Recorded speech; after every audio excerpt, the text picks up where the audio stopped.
What's up, guys? Thomas Mott here alongside Josh Davis, and we are live for yet more breaking Eagles news as they've done something that is going to surprise a lot of people. They have extended or restructured Josh Sweat's contract. Just a couple of days past Josh Sweat posting to his Instagram, "I will miss you all," basically a goodbye to Philadelphia. Oh, he's going to be traded. He's going to be cut. And now, here we go. Josh Sweat will remain a Philadelphia Eagle, Josh, for the remainder of this coming season. Yeah, it's kind of surprising, like you say, because you see it on the social media account, and we're thinking, well, he's going to not be back. He's moving on. He's been told something by Howie or the organization, or, I mean, just reading the reports, it was like we all kind of speculated Josh Sweat's going to be on the move. But again, like we've also mentioned, like this happened last season with Darius Slay. He said, hey, I'm out. I'm gone. We're thinking he's going to go. I think Baltimore maybe was the first place. And then he comes back because Howie's trying to work some deals. Maybe he doesn't like the trade value and says, you know what? Hey, we're not going to just take anything because there is still some value. And let's figure out something else. And so you restructure, you make a way to get that to happen. So we'll see. But it is, like I say, a little bit surprising. There's obviously big ramifications now, too, with, does Haason Reddick, how does that impact him and him being able to be returned to the Eagles? You sign, Bryce Huff to a 3-year, $51 million. That's writing on the wall. That is a starter. That's starter money. You're not having him here as a backup. So if you've restructured Josh Sweat, it feels like I don't know. I guess, is it impossible at this point for Haason Reddick to come back, or where are we at on that? Well, let's be first off very clear how much he's getting. Josh Sweat's only going to get probably $10 to $13 million, 13 based on incentives for 1-year extension. He's going to be an Eagle for one final season in 2024, and then will enter free agency. Kind of a prove-it deal, but also kind of Philadelphia seemingly want to lock up one of their own for one more season with them already loading up on the rest of the defense. I just don't know how you're going to be able to afford Reddick if Reddick wants anything north of $20 million. We've been saying this. Now, personally, before this deal, my video went live a couple of minutes ago, 30 minutes ago, saying that there are reports saying that Reddick wants to stay in Philadelphia. If he's willing to take a little bit less, then sure, they can get him. But they just dumped $10 to $13 million into Josh Sweat. I think this does mean that you're probably going to move on from Haason Reddick unless you keep Reddick and you're expecting just to rotate Huff, and you're rotating Sweat, and you're rotating Reddick, and you're rotating Nolan Smith. Like, they have a lot of pass rushers if they keep Haason Reddick. They're good and they're set on starting pass rushers by keeping Josh Sweat. But if Reddick is going ahead and staying, it's going to be a very, very crowded room, which is never a bad thing. I just don't see it happening at all.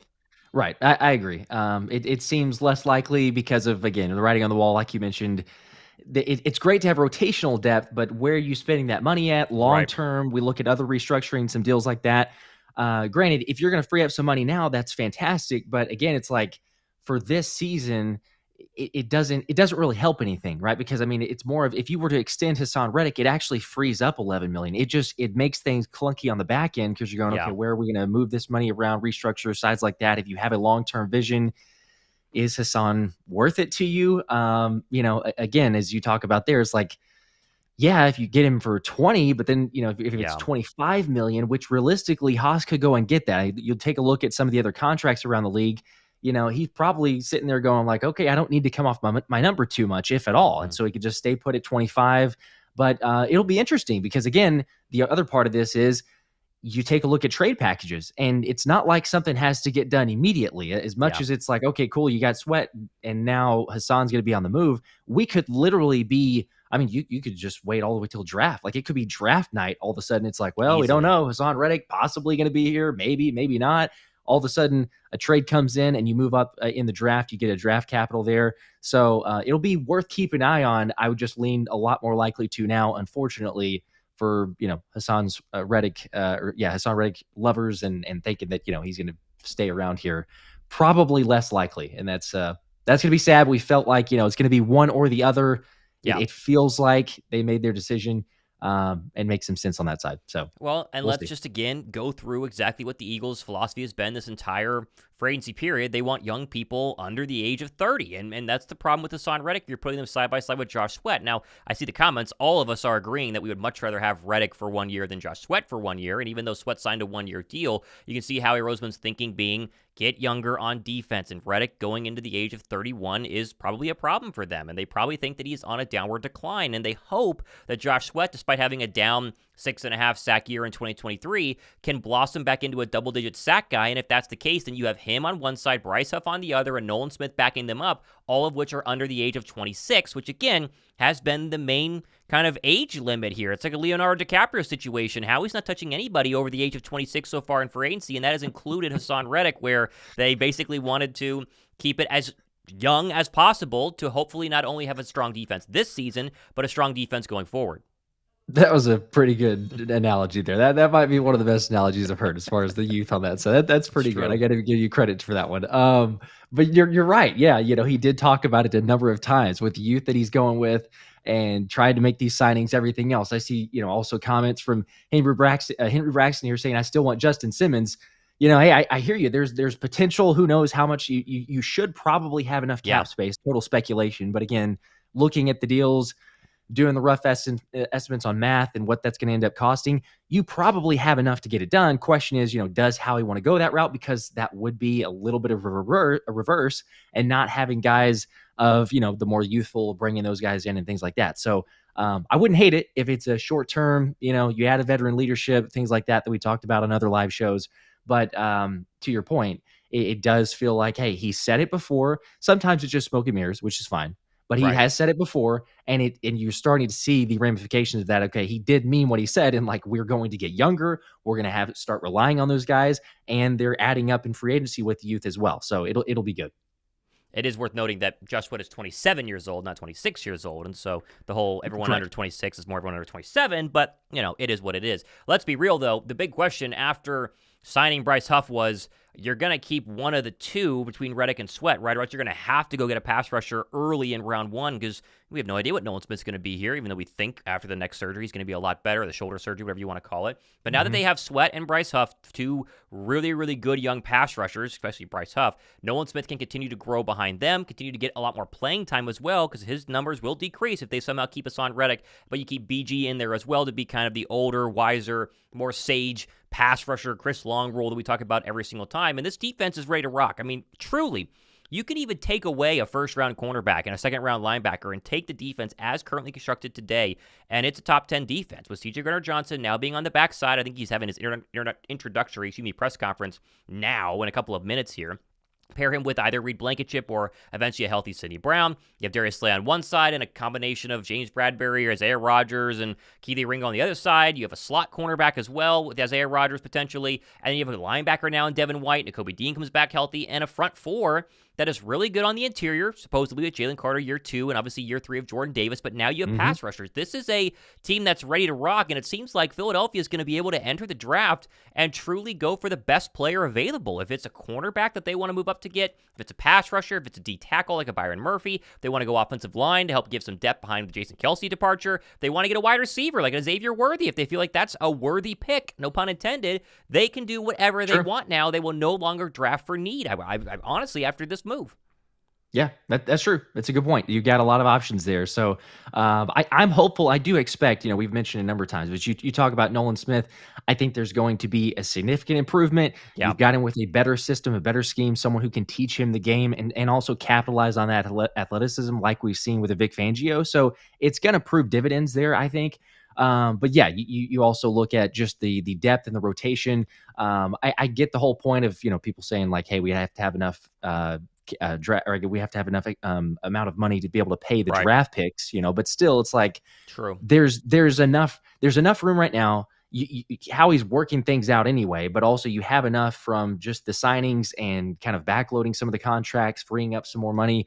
I don't know that that's a case to be made necessarily of saying Haason Reddick is likely to be extended or figure out a contract there. It'd be great, and we're not saying that it's impossible. You could, and you'd have a great rotational depth there. I mean, if you want, you have Haason Reddick, Josh Sweat, Bryce Huff, Nolan Smith. Have the interior, like you mentioned, Milton Williams, very underrated too, and even possibly get a guy in the draft. Like that's incredible. So it's a possibility, but yes, I think that it's not as much of a, hey, I need $11 million for my rookies. Let's go ahead and extend Reddick. It's thinking long-term, big picture. Do you pay him $25 million? And with the move here with Josh Sweat, I'm not sure that it feels like Howie's going to go that route, but we'll see. It doesn't feel like it, but again, Howie is a cap wizard, and we continue to mention that day after day after day. If he wanted to figure out a way to keep Reddick, I think he can. I do think Reddick has to come off the $25 million.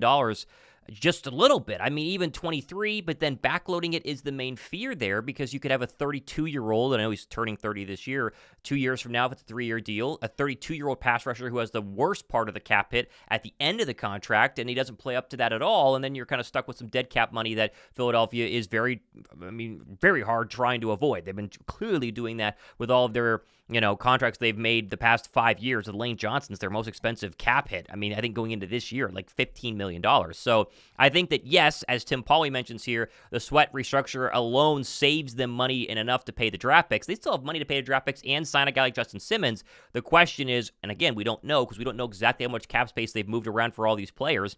Do they have enough for Haason Reddick? And I would guess no. But again, do they have a trade partner for Haason Reddick? And I would say no right now, or they would have made the deal. Yeah, you're right. If they had, it would have already happened, like you're talking about. And you look at, the amount that you're going to get for these players has kind of changed or shifted because obviously, you look at some of the other deals that have gotten done. We talk about Brian Burns and a second and a fifth.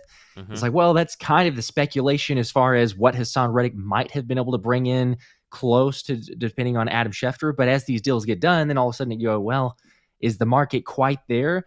And, you'll still get something if you're going to trade on that side. But if you're another team outside looking in, I mean, you probably like this because you go, well, hey, you don't have as much of a need now. You kind of put your cards all on the table and said, well, you went with Bryce Huff and you just restructured Josh Sweat and you got Nolan Smith and you're kind of stuck with Haason in a little bit of a way. Do you want to wait and just play this one out, or are you trying to deal him now and get some value for him? So if your other opposing teams, I mean, I would definitely be calling Howie if you haven't already and said, hey, let's see what we can get for Haason Reddick. But yeah, I don't know. Feels like you would have already had a deal done, especially with the reports of, I guess it's been since Monday or Tuesday. The reports have already were coming out, like Howie's been on the phone nonstop trying to get trades or see what he could get for Haason and for Josh Sweat. So something probably would have happened at this point. We've seen all the other deals that he's done. But I don't know. Howie's, like you said, he is a cap wizard. He could figure out a way to make it happen, but he's also, a trade guru, and we could see him get a steal on draft night and all of a sudden go, whoa, are you kidding me? We traded up and, got Haason Reddick. Unfortunately, maybe he's moved on, but you trade up and get a really good draft pick in that situation. I think it's a positive. You still have some capital there wherever you want to go with it. And I think that we got to at least be a little bit, I would say, generous to Josh Sweat here and not try and sound like, oh, well, this is good, but we wanted Haason Reddick, which I know a lot of people in the comment section are saying, and I'm seeing on Twitter, and you and I have kind of mentioned it too. Maximum of $13 million for Josh Sweat's a very good deal. That's a very good deal. Again, when you compare it to Bryce Huff, who similar in age, 2 years younger, a lot more productive last year, but he's $8 more million, 10 to 18 is what he's getting paid every, on a yearly basis in Philadelphia. Haason Reddick at 25. I mean, it's a very, very good deal for somebody who was productive last year, but I think Josh Sweat's problem was the Philadelphia Eagle problem, and that is the final 7 games of the season, especially in that playoff game against the Tampa Bay Bucks, he disappeared and he wasn't there. And the same can be said for Haason Reddick, but the same can be said for Matt Patricia and the secondary and everybody. I mean, they all played very, very badly. And so the thought process here is, guess what? You get Sweat for a lot cheaper than you could have gotten anyone else in the open market, like a Danielle Hunter, for instance, very expensive. And you put him in a defense with Vic Fangio that's actually productive, that creates a lot of one-on-one opportunities for their outside pass rushers because of Jalen Carter and Jordan Davis, and maybe Sweat becomes a double-digit pass, a sacker, once again. True, yeah, and it's a good point you bring up also of the $13 million. It's up to the $13 million. Who knows what the incentives and what the guaranteed part, but also like that's kind of in a way like a previous Bryce Huff numbers, if you will. Like the initial expected was a Bryce Huff. I mean, Spot Track had it at like 9.2, which seemed really low, but the really other low areas were kind of like an 11, 12 million range before, it's like, oh, wow, okay, he actually had a lot more sacks. And so maybe he's of more value. And he did. He skyrocketed up. Totally well deserving. But again, to your point, it's like if you get Josh Sweat for that number, it's a fantastic deal because worst case scenario, you're paying him 13. But if you're paying him 13, that probably means he had 10 sacks and he hit his incentive bonuses and everything else that's baked into that contract. So it's a win-win wherever you want to look at it. And yeah, you have some of the depth pieces.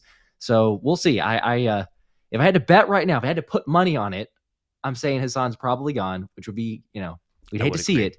However, we're also not saying it's impossible. You may see him if he wants to go. He's already gone all in. I mean, he's getting this A+ grade so far for free agency. But if he wants to hang around and do that. Shout out to Henry Braxton, though, says, love your show. Keep up the good work. We appreciate that very much. There you go. Yep. Also, LA Kid 17 said, what's up? Do you think Reddick will take 17 to 18 million a year to stay and chase a ring? What do you think? That's a huge pay cut. That's a big pay cut. If he wants 25, I think his bottom is probably 22 with some, maybe bonus incentives that could bump it up to 24, maybe 24 and a half. Ring chasing is something that gets talked about and thrown around a lot, and there are guys that want to ring chase, but do you want a ring chase for $8 million less, $7 million less? Like, how much is a ring worth to you? And I think when you talk about generational wealth for a guy like Haason Reddick, who has not been the highest pass rusher, at least paid pass rusher at his position, but basically his entire career, he's been completely devalued. I mean, he's $14, $15 million this past year is what was going into 2023, maybe the second best pass rusher behind Micah Parsons. And so when you haven't gotten a bag like that, ring chasing's a lot harder. If you get the bag with your first contract or your second one post-draft, then you can start to kind of ring chase, if you will. But if you haven't gotten a bag, Saquon Barkley hadn't gotten a bag yet. He wanted to go get a bag. And sure, I'm sure there were other teams that were offering him contracts. Maybe you could ring chase with the Texans if you think the Texans are going to be good this year. But Philadelphia gives you a chance to ring chase and make money if you're Saquon. I don't think it's going to be the same case for Haason Reddick, where you have to choose between ring chasing and, of course, getting a bag. And honestly, if I'm Reddick, I want the bag. Like, 25 versus 18 is a massive difference. I mean, taxes factor in, obviously. We know that they take, a bunch of the money there. It's a really, really big difference. And it's like, you at your corporate job. Would you rather get paid $150,000 to work at a slightly, worse company? Or would you rather work at the ring-chasing company, Google, whatever you think, if you're in the tech sector, for 85? 150 versus 85 is a dramatic life change in terms of, money for the average American. So totally. You put things into perspective. Yeah. Yeah. And like you say, neither of us, I don't think anyone would knock Haason Reddick if he decides to go and do that, especially if the sides are so far off in what they're going to be paying. Because also you could look at it and say, well, hey, he could do a 17 to 18 million. But again, the question would be, okay, cool, it's 17 to 18 million versus a team who is willing to pay him 25 or very close to 25. But then also, where's the guaranteed money coming from? Because usually if it's 25 million a year, then we're talking about, okay, what is it? Maybe 17 million a year is guaranteed versus he takes 17, but only 12 or 11 of that a year is guaranteed. Yeah. So, I mean, it's a drastic difference in the NFL in particular, because, don't wish injuries on anybody. But I mean, all of a sudden, one snap could change it and be like, wow, okay, that's a life-changing amount of money. I know he's made a ton and he has more than we'll ever make in our life. But still, it's like you think about long-term generational wealth, setting up your family for success and their family and so on and so forth. It's a big deal. And I can't knock it to it for either. I'd say, you know what, if I got a chance to go make a bag and play for another squad, unfortunately, it would be tough. It'd be tough to leave Philly, especially seeing the moves that they made. But I can't knock him if he decides and says, hey, they're not paying me what I'm worth, because again, he's proved it and he's earned it. So we'll see. We're going to wait and see, obviously, what happens with Haason Reddick. If something were to break, we're going to be live, obviously, as we've made the promise the entire week. And we have been going live, as I mentioned. Whenever I start making food, as you see my lunch right here, it's still there. As soon as I start making lunch, they do things. This happened with dinner last night. What time's dinner tonight? Dinner tonight? I mean, I got friends coming over, so I'll have to, have them grill up the steaks that we're having. But literally the second I sit down to have lunch, I get a text from Josh, and it says, sweat resign, and it's like, I'm never going to get to eat. But you know what? It's at least they're making good moves. You could be the Dallas Cowboys, who didn't even call Derrick Henry because they are all in to have bad players. So, it is what it is. Very, very fun. Yeah. All right, we're going to wrap things up. If you missed it, we're going to go ahead and replay this. You can see it on both of our channels. And again, we'll be live for everything else that happens. So be sure to hit that sub button, notification bell as well. We'll get one more super chat in right as I'm trying to end from Cold Cash here. I always want to make sure we get the super chats. Haas is dead to me if he leaves. No. No, he'd be dead to me if he goes to the Cowboys or the Giants or the Commanders. You go anywhere else, you're not, and you aren't dead to me. Hopefully it's sarcasm, making fun of Tiki. Tiki Barber. Hopefully. That's probably what it is. Yeah. I would imagine. Surely that's the case. We love Haas. Hello from Brazil. With the current roster, we should our first-round draft pick beast is Luis from Brazil. I would say still corner. I think cornerback. I don't need offensive line. There isn't a good enough linebacker, in my opinion. I think Edgerrin Cooper is an early second. I think you trade up with your 2 second-round draft picks to get him late second or early second round. I think corner is very strong, and corners are going to be available because you're going to have 5 quarterbacks in the top 10. You're going to have 3 or 4 wide receivers in the top 15. It's going to be a very, very, very good draft to be able to get a cornerback, and we talked about that last night. Yep, I totally agree. Quaynell Mitchell. That's going to be the continuing name. I don't know what's going to change from that, honestly. I don't know what it's going to take to change off. But cornerback, I can go with. It's going to be exciting. It's going to be crazy. We're what? I guess a little bit over a month away. It's crazy. There in you the go. middle of March.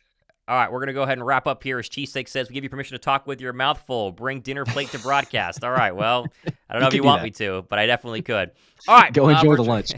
For Josh Davis, I'm Thomas Mott. The Eagles have another pass rusher. They re-signed Josh Sweat. We'll see what they do with Haason Reddick going forward. We will see you guys in the next one. We will. Go Birds.